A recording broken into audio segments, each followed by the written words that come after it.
Hello and welcome to Physixify yet again. Today we are doing some problems in work energy theorem continuing from the previous session.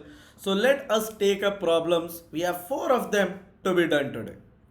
What is the first problem that is being put up for you?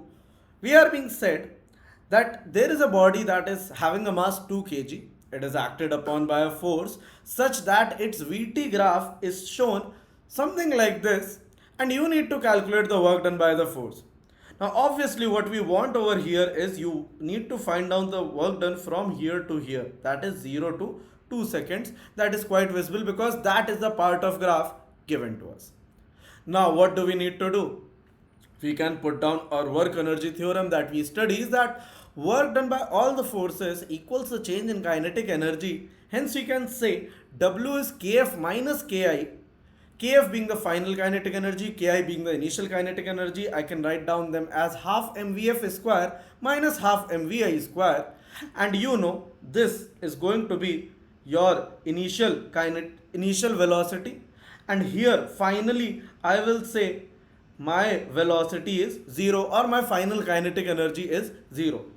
So what exactly do I get? I get half into mass into Vf square, that is final velocity square, minus half into m into Vi square, that is initial was 10 meter per second. Once you do the calculations, it's as easy as it comes, it's minus 100 joule. Let's move on to some tougher questions. We have question number 2 for you, in which you are being said that now we are replacing the body of mass 2 kg with a body of mass 1 kg, and it is acted upon by some forces. I don't care what forces, but there are some forces that cause a displacement that is varying with time, and it's given as 2t square minus 2t plus 10. Now you need to tell what is the work done between 0 to 2 seconds. How can you find out? What is the thing that you will try to see in this question?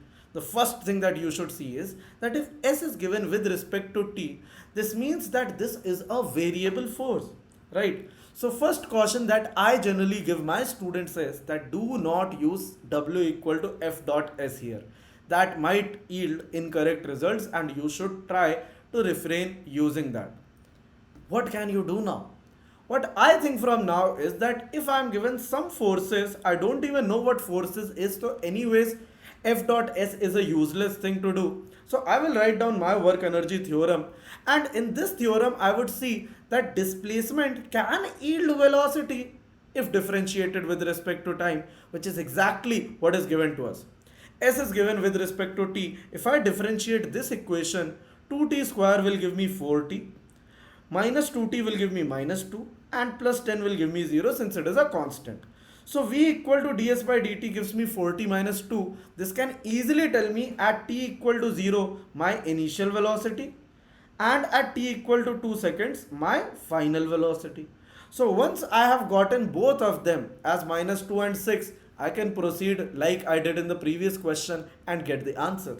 So I would say that on using this work energy theorem, again work done by all forces equals change in kinetic energy, Kf minus Ki, half mvf square minus half mvi square. I take half m, something as common and take it outside. And this is vf square, that is 6 square, minus vi square, that is minus 2 square. On solving, you'll get this as 16 joules, and that would be done question from here, right? I hope you understood this question number 2. A little difficult it was, but let's take an even tough question. How would you tackle this question number 3? What it says is that this time around you again have a body that is acted upon by force. Mass is not given to us, right? If you see, mass is not given to us, but we are given time related to displacement as t equals under root x plus 3. You have to find the work done by this force in 0 to 6 seconds. So you can be a little smart here. If you have done question number 2, you know that if x is related to time, you can differentiate x with respect to t to get velocity and then use work energy theorem. But here, since it is in a twisted form, you can try to untwist it, right? If this is the time when relation between x and t is given up in a little difficult form, you can make it easy. How can you make it easy? If you can write t equal to under root x plus 3 means under root x is t minus 3, and you can do whole square on both the sides. As soon as you do whole square on both the sides, you will get x equal to t minus 3 whole square. You can open a minus b whole square as a square plus b square minus 2ab, and then you can use the same things that you did in the previous question. If you understood to do till here, then you know question number 2 how to do it. You can obviously do this. Let's go through it very quickly. We can say velocity is differentiation of x with respect to time. It comes out as 2t minus 6, and you can put down at t equal to 0 velocity is minus 6, at t equal to 6 velocity is plus 6. And once you use the work energy theorem once again, you will find out that this time, even if the mass is not given, if you try to see, this mass is not given to you. I've just kept it as m. A lot of people would argue, sir, why is m not given? It's not given because this thing turns out to be 0.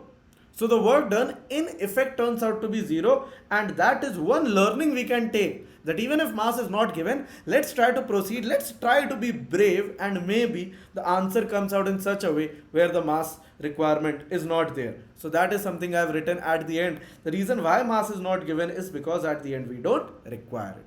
Right. Let's take up the final question for today. Question number 4. This might be a little difficult, might be a little easy for some because you've done 3 problems. Let's see what it is and try to decode it. This time around, again, a mass 2 kg is given. You are said that some forces act. Velocity is related as alpha root x. So this is a new type of a relation. This is not xt. T and x are gone. Now we have v and x. But work done is required between x equal to 0 to x equal to b. What can you do? Again, try to use and try to think. If you use work energy theorem, you just need to put down the final kinetic energy, the initial kinetic energy. Since it is given to you in the form of x, you can put the value of x easily, and you can get the kinetic energies quite easily. So let's try to do it. What we say is, at x equal to 0, we can find the initial velocity. At x equal to b, we can find the final velocity. Your initial velocity is alpha root 0, which is 0. Final velocity is alpha root b once we put x equal to b. Next thing, on using work energy theorem, you are going to get work done as half mvf square minus half mvi square. You just need to put this value 0 and alpha root b. Mass is already given to you as 2 kg. So finally, you can easily get this answer as alpha square b. Right. So this was all that we had for today's class. I hope you liked it. In case you did, please make sure to like this video. In case you don't want to miss any other new video I'm posting, you can subscribe as well. And if you want to get in more contact, in more touch, you can probably join my Instagram group, my Telegram group, where we can learn more together. And if you had any doubts, please make sure you drop it in the comment box. This is me saying bye bye and take care.